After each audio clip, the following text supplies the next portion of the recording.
If there's one perceived weakness for this Atlanta Braves team, it is the bullpen. Did Alex Antopoulos do enough to help that group? I'll answer that question and many more on today's mailbag episode of Locked On Braves. So let's get into it.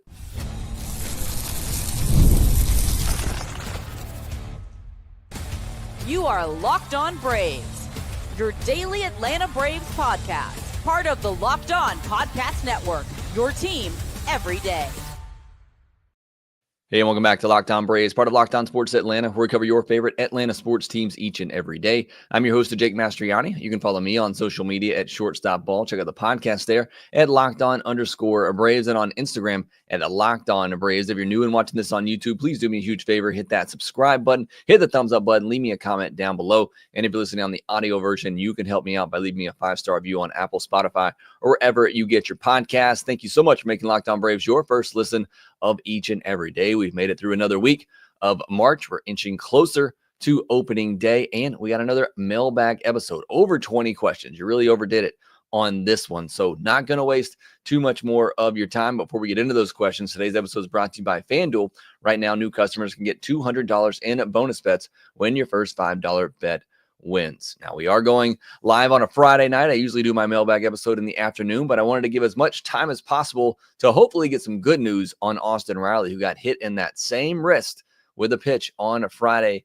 X-rays came back negative. Everything looks good there. No fracture, so Braves fans can breathe a big sigh of relief, but it got scary once again with a Braves player getting hit. Arcia almost got hit in the head in this game as well, and I think you even saw a little bit of retaliation in the game as well, with Schwellenbach throwing at the legs of C.J. Abrams. Maybe it got away from him, but you're talking about a guy that has impeccable command.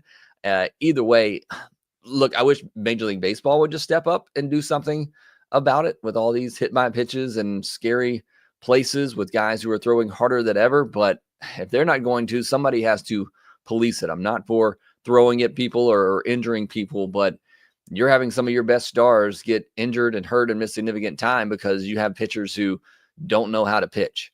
And it's very scary. And you saw the frustration with Austin Riley. I don't think it was more so, I'm sure it did hurt, but I think he was more so frustrated and angry than anything after he got hit by the pitch. But sounds like the Braves dodged a potential bullet there with that one. I'm going to jump into the questions because we got a lot to get to. Hopefully, I'm able to cover all of them. But the first one from Matt Karch, who says, my question is simple. Did AA do everything in his power this offseason to make this roster better? My answer is no, he did not. And that would be my answer, too. That's why I gave him a C+ in my grade of the offseason, because I don't think he did enough to get depth in the rotation and certainly in the bullpen, which we'll talk more about in today's episode. So I would agree with you. I don't think he did everything possible that he could have done to give this team the best chance to win this year. Doesn't mean I don't think this team will win or won't win. I do think this team will win is what I'm trying to say. But I think he could have done more, certainly. And nothing crazy. Like I said, I'm looking for a Jose Quintana. I'm looking for a David Robertson who's still out there. I'm not asking for much, but I think there was more he could have done to help this team out. PJ's Braves, what's the floor and ceiling for Schwellenbach this season, and where do you expect expectations fall? Well, spoiler alert for the NL East preview podcast that's coming out on March 24th. My bold prediction in that episode was Schwellenbach was going to finish top 3 in the NL Cy Young, and Schwellenbach threw on Friday. I thought he looked really good. I know he gave a couple of runs to the Nationals, but overall, I thought he looked fantastic. I think that is the ceiling for Schwellenbach. I think he's good enough to pitch to a low 3 ERA, have a whip around 1, and I think he's capable of more strikeouts. He just doesn't have to go for them.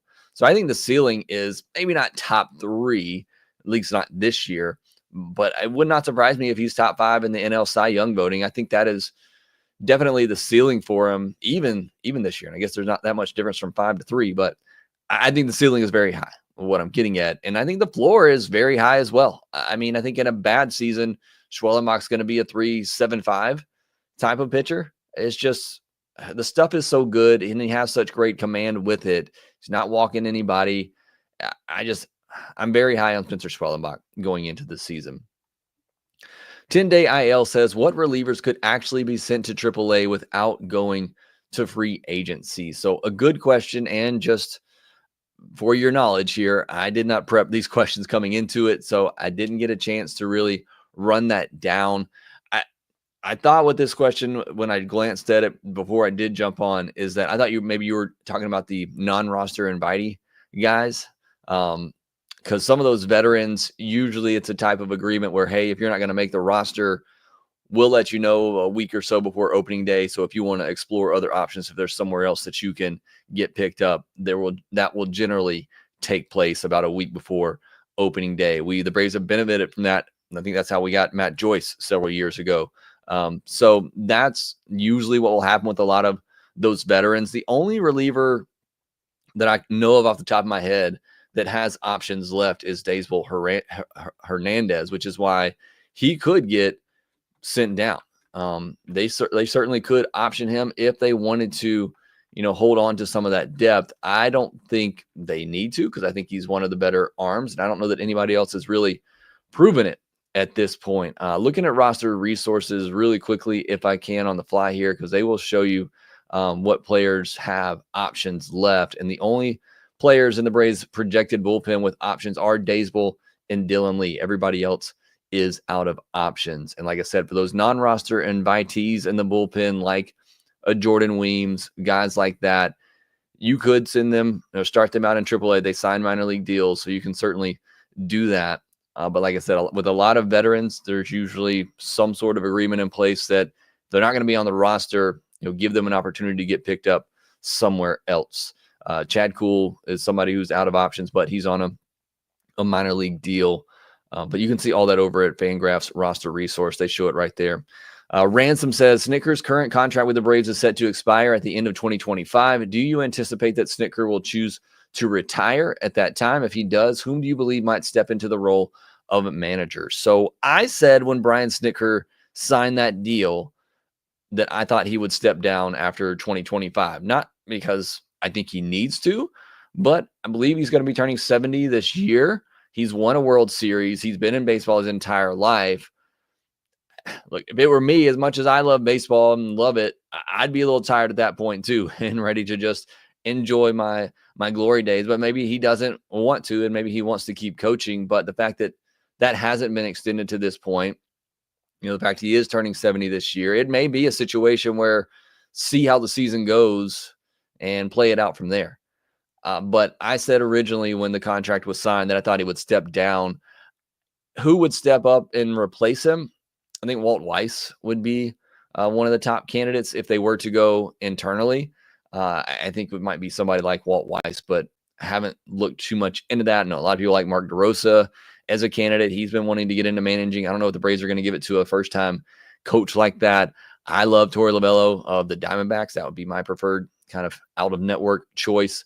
But I'd say Walt Weiss, he has the managing experience. He's been Snitker's right-hand man for several years now. That would be probably the first guy internally that they would turn to.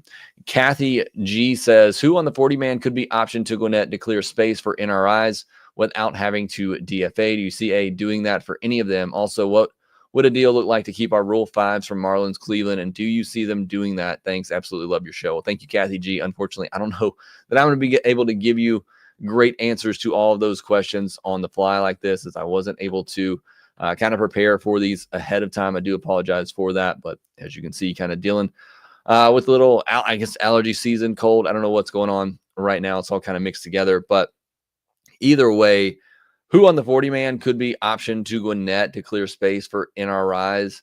Again, go to FanGraphs roster resource. They're going to show you or tell you who has options left. There's honestly guys on here they could just DFA that I wouldn't lose too much sleep over. Even PR. I mean, I do, like I said yesterday's episode, I like PR. I hope they're able to keep him around. What would they have to give up for him in order to keep him? Something that the Marlins view better than PR is essentially what you would have to give them. It wouldn't be anything crazy, but maybe the Braves don't have a lot of bats to give. You're not giving them a top prospect or anything like that. You maybe for the Marlins, maybe you can even do it for cash consideration. Maybe they just need the money over there. So it's really hard to say exactly what the value is of that. It obviously have to be something that they view as equal to the player and the talent, the PR guy that they weren't willing to protect. But as far as who they could DFA, I mean, Amos Willingham is on the 40-man roster. He's somebody that you could DFA to make spots for one of the non-roster invitee guys. I don't think anybody would lose too much sleep over that. That's really the first name that pops out to me. Davis Daniel, Dylan Dodd, even. I think your guys, at least pitchers on the 40-man roster that you could let go of. Luke Williams, if he's not going to be on the opening day roster, he's out of options. So you're going to have to DFA him off the roster. So that would open up a spot. I don't think they have put Joe Jimenez on the 60-day IL yet. So that's going to open up a roster spot. Christian Cairo, I don't think he really has much of a chance to be on the roster. And I think he's played some pretty good defense for the most part. And maybe the Braves want to keep him around, but I think they'd be more interested in keeping PR around than Cairo if they were going to keep around one of the Rule 5 guys. But yeah, I mean, I think there's certainly ways to make room on the 40-man roster. There are things the Braves can do there. All right, a lot more questions to get to on today's podcast, including more about AA and whether or not he did enough for the bullpen. We'll get into those questions and more here next. March Madness is here, and FanDuel is giving you the chance to get in on the action like never before. Right now, new customers can get $200 in bonus bets when your first $5 bet wins. That's $200 extra bucks to use on everything from buzzer beaters to Cinderella stories and even who's cutting down the nets. With tournament games happening almost every day, there's always something exciting to bet on. The FanDuel app is simple to use, and when you win, you get paid instantly. No waiting around. I'm not getting paid anything here. But the Auburn Tigers, March Madness happening right now. They had a little bit of a scare on Friday, but able to close it out. So if you're into March Madness, you can see all that over at FanDuel.com. Or if you're like me and you pretty much moved on to Major League Baseball season, they got World Series odds over there, awards odds, everything that you could ever want to know. Who is the favorite on? You can see that all over at FanDuel.com. Also, please make sure you visit FanDuel.com/playsafe for tools and resources to help you stay in control of the way you play. Again, visit FanDuel.com and get in on the college hoops action all tournament long. Thank you, as always, making Locked On Braves your first listen of the day. Make sure you check out Locked On MLB for your second listen. You can check solely out on YouTube or wherever you get your podcast, just like you can Locked On Braves. We'll be back next week for 5 more episodes. Got a special interview coming your way next Thursday, so look out for that. And then after next week, we're into opening day week, so we are almost there. Next question comes from Jordan Griffey, who says, does Waldrop touch a major league mound this year? What, if anything, can we really tell about the Braves' new hitting philosophy under Tim Hires through spring training? I haven't looked it up recently, but it looked like they were striking out less in spring training. I don't know how much. To answer your question, I don't really think you can tell anything by spring training as far as the new hitting philosophy. But we'll see. I think first couple of months of the season will be really big in telling that. Does Waldrop touch a major league mound this year? I think so. In fact, very specifically, I think he gets 2 starts at some point during the first half of the season. I think there's just going to be a need from injuries or whatnot. I think Waldrop will get an opportunity. There's going to be probably a point at AAA this year where he's throwing enough strikes and he looks like that top prospect that he can be. And hopefully at that point is when he gets an opportunity and can deliver upon that. And then I'm going to say at the end of the year, he's going to come back up and get a shot in the bullpen. So I do think he touches a major league mound this year. T Studios, if AA decides that the bullpen and rotation both need arms down the stretch, who do you think they could realistically acquire and why? Love you, T Studios. Glad you're part of the Locked On Fantasy Baseball podcast. I'm not beginning to look at what bullpen arms they could acquire at the deadline. If the Cardinals are out, Ryan Helsley's the first name that comes to mind for me. If he would be willing to come play in Atlanta, it might not be his choice if he's getting traded here, but that's probably the first name that comes to mind as I think of some of the better relievers out there on teams that might not be contenders. David Bednar with the Pirates, another one. If he's bouncing back this year and look like the Bednar of the past, could be one. So there's just 2 off the top of my head, but that's a little bit on down the road. Let's get into opening day first. Ballistic, how do you feel about giving up Shea Langoliers? Hit 224 with a 738 OPS and hit 29 home runs and 480 at bats. Seems like a power prospect we could have shaped nicely. How do you feel about William Contreras? I think is maybe the follow-up question to that. I mean, Braves have traded away a couple of pretty good catchers. Now, Shea Langoliers, I thought when he was drafted, he was going to be elite behind the plate. I don't know that that's happened. It's turned into more of an all or nothing home run type of catcher, which, is fine. I just think the Braves value defense more than anything. I know the Braves value defense more than anything behind the plate, or else they would have never traded William Contreras. And that's why they went with Sean Murphy. And I'm assuming that's why they were okay with giving up Langoliers, because they already had the catcher of the future here.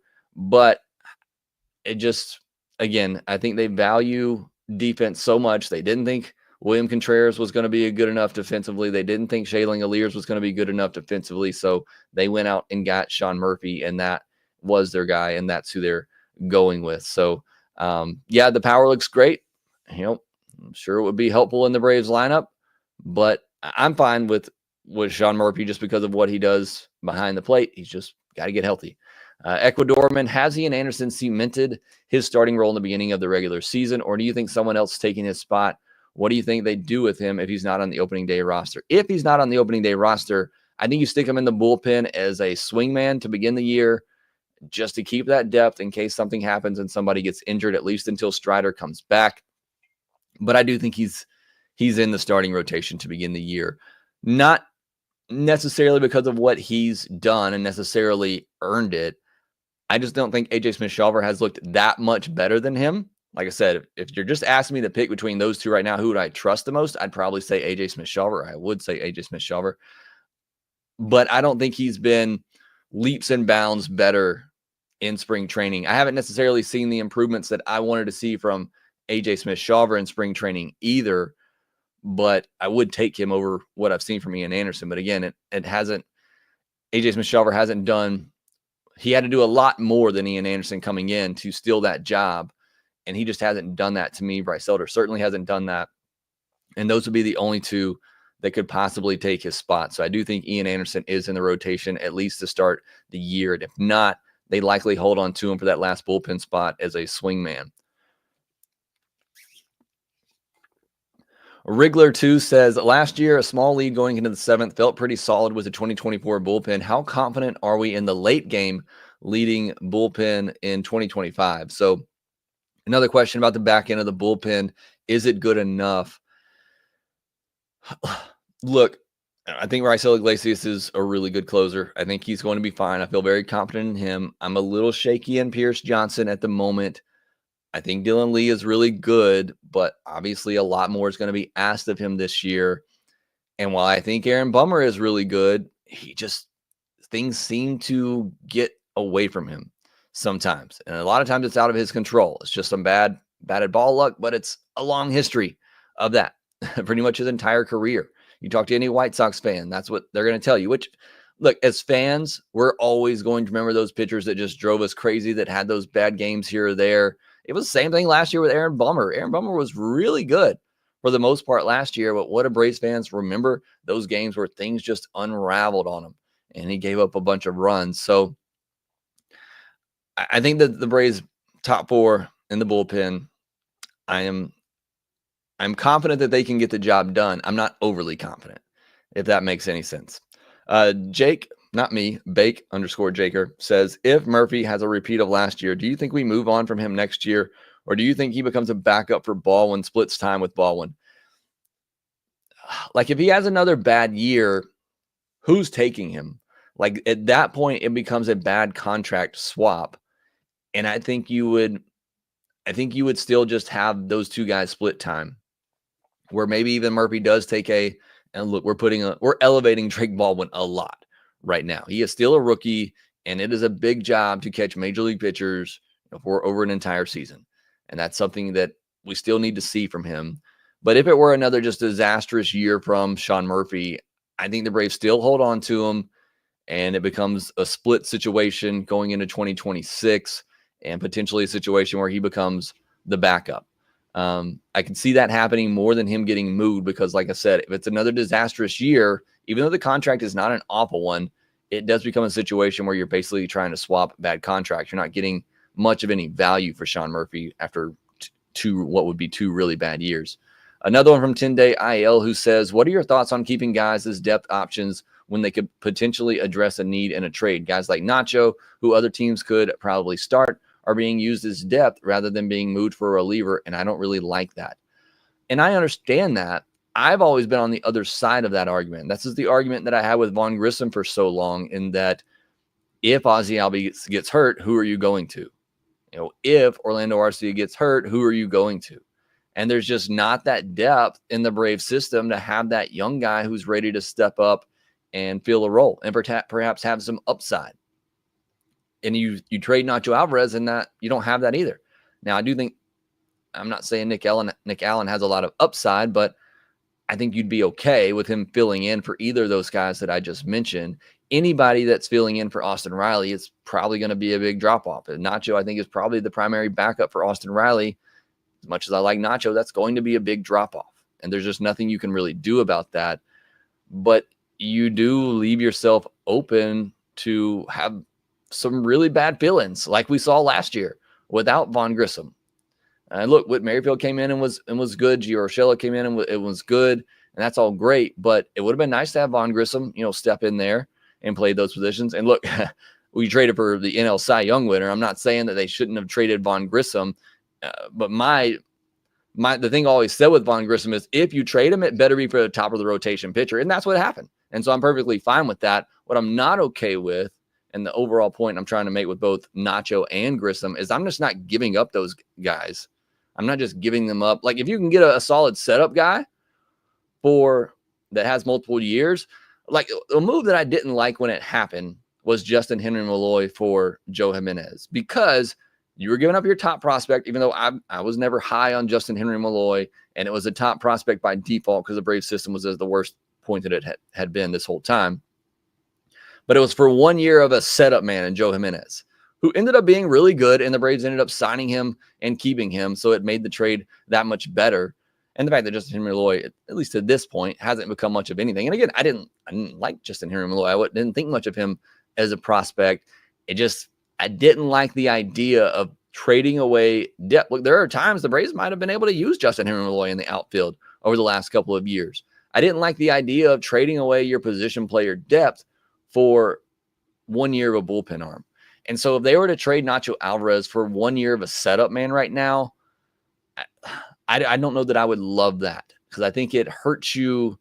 It certainly hurts you in your position player depth. Yes, maybe you improve your bullpen depth for now, but then what if that arm gets hurt? It's so risky. And it worked out well for the Braves in the end, although it was a rough start for Joe Jimenez that season.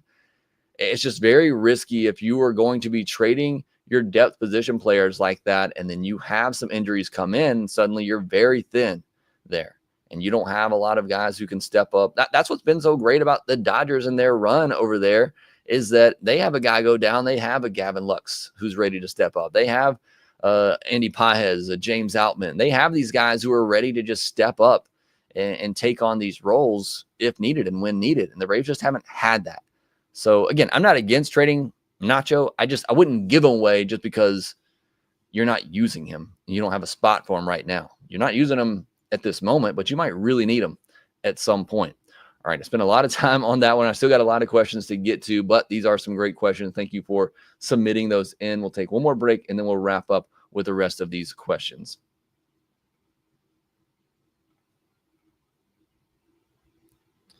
Ever check your bank account and wonder, where did all that money go? Between dining out, online shopping, and entertainment, it's easy to lose track. That's where Monarch Money comes in, your personal CFO, giving you full visibility and control over your finances. Monarch Money, isn't just a budgeting app. It's a complete financial command center. You can track all your accounts, investments, and spending in one place, so you can stop just managing your money and start building wealth.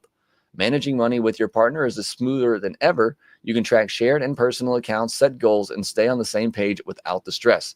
Take control of your finances with Monarch Money. Use code LOCKEDONMLB at monarchmoney.com for 50% off your first year. That's monarchmoney.com, code LOCKEDONMLB for half off your first year. All right, let's wrap things up because we got a lot of questions left to get to. Matt Cox, is it too late to sign a veteran reliever such as David Robertson, and what are the chances that they do? No, it is not too late. What are the chances they do? I think they're very slim at this point, because you sign anybody, especially any pitcher at this point, it's going to be really tough getting them ready for opening day. And maybe that's not the goal, but I just feel like you're so close to opening day now. Unless somebody gets injured, I don't see AA going out and making any type of significant move like that. But yes, they certainly could go sign David Robertson. I'm shocked that nobody has, because he's still been really, really good. The chosen one, do you think Marcell Ozuna should get training on learning first base in case something happens to Olsen? I don't understand why he works out with the outfielders at this stage of his career. So I know he was working at first base. I know at least last year, if not the past 2 years. I know in the documentary they had him working with the outfielders. I don't know if that just means he's completely quit working at first base. They do have Garrett Cooper there now to back up first base. Maybe it wasn't going well with him at first base. I don't know. Nobody's reported anything on that, but I know he has at least worked at first base in the past. Jeremy Vincent, if you could pair Brandon Gaudin with one of the past Braves TV commentators, who would make a good, interesting duo? I mean, the obvious answer is Skip Carey, but I love Skip Carey. I love two color guys, and maybe this is getting a player's perspective is cool and all that. I love two color guys. I love a play-by-play guy, and I guess color guy. I'm saying the wrong word. I love a Pete Van Wieren and Skip Carey. Love those two together. Certainly was great. But give me a Pete Van Wieren and a Brandon Gaudin.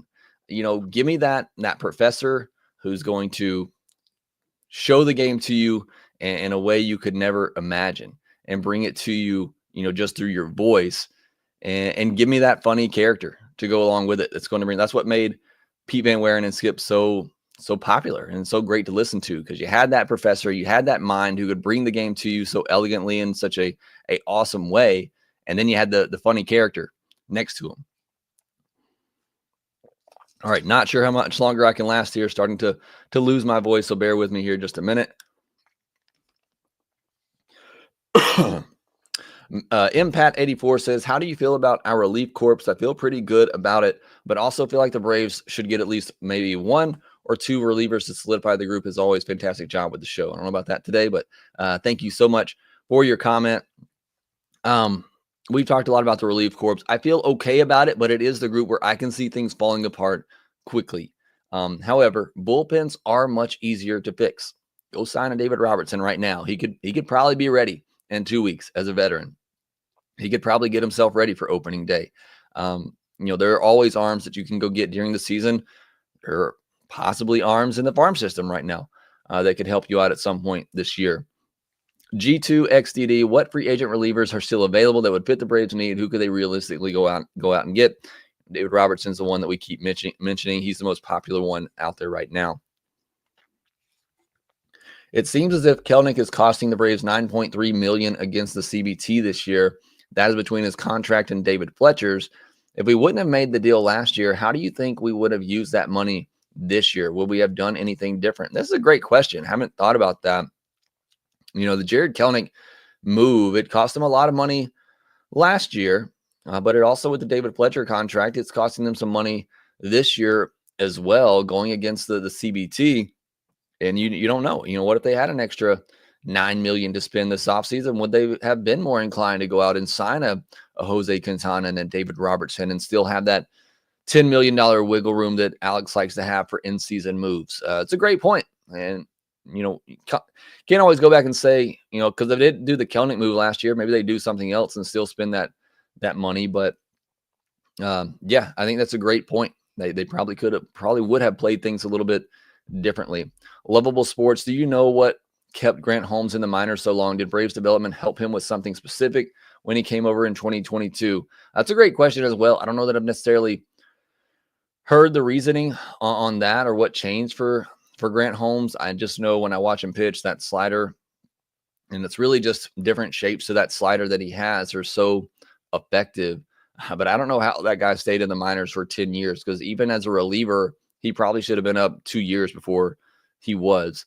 Jason Hensley, what is your favorite and least favorite trade or signing of the AA era? Favorite trade probably is the Chris Sale one. And favorite signing might be the Ronaldo Lopez one. I mean, both of them that he made last offseason, those worked out pretty well. Those are the first two that come to mind. This Profar one could be big if it is the missing piece to what this offense needs. Justin Shoemake, does Nick Allen have a chance of taking the shortstop job from Arcia? Not to begin the year, but if Arcia is the worst hitter in baseball for the first 2 months, you could start seeing some sort of transition there. Braves and Bama, is anyone else depressed over we are arguing over Orlando Arcia and Nick Allen at shortstop? One World Series winning shortstop, under 3 WAR in the last 10 years. We have to address the position. And I think that's what we have to keep in mind here is Nick Allen's having a great spring. I know I've hyped him up a little bit, but you're talking about a guy that's never been able to do anything offensively at the big league level. We are not looking at all-star caliber shortstops here that we are arguing over. We're arguing over guys that are most likely at their best right now going to give you 1 to 2 WAR this season. And I would take that in a heartbeat. And then last one from Joseph Glisson says, looking at the Ozuna, Baldwin, Murphy situation after this season, is AA's play to offer Ozuna the qualifying offer and leave 2026 in his hands? Timeshare at catcher. If he accepts, then the team moves on to splitting DH at bats between Murphy, Baldwin, Profar, Acuna, Drake. Marcell Ozuna has gotten a qualifying offer from St. Louis back in the day, so I don't think they can offer him another one, and I don't think they bring him back. I think they do move on, unless he's willing to come back on a team-friendly deal for another even $16 million. That's friendly, but I think they probably move on and they rotate Drake Baldwin into that spot along into the catcher spot next year is what I think they do with it. Okay, almost out of voice here. Thank you so much for hanging around with me. Thank you for joining live. Jeffrey, Miguel, Doc, Mass Boost. Appreciate you all being here. Bill Whittingham. Appreciate you all joining me here live. Hope you all have a great weekend. Make sure you subscribe on YouTube if you're new. Hit that thumbs up button. Make sure that you rate, review, and subscribe to the Locked On Braves podcast wherever you get your podcast, and we will talk to you next time.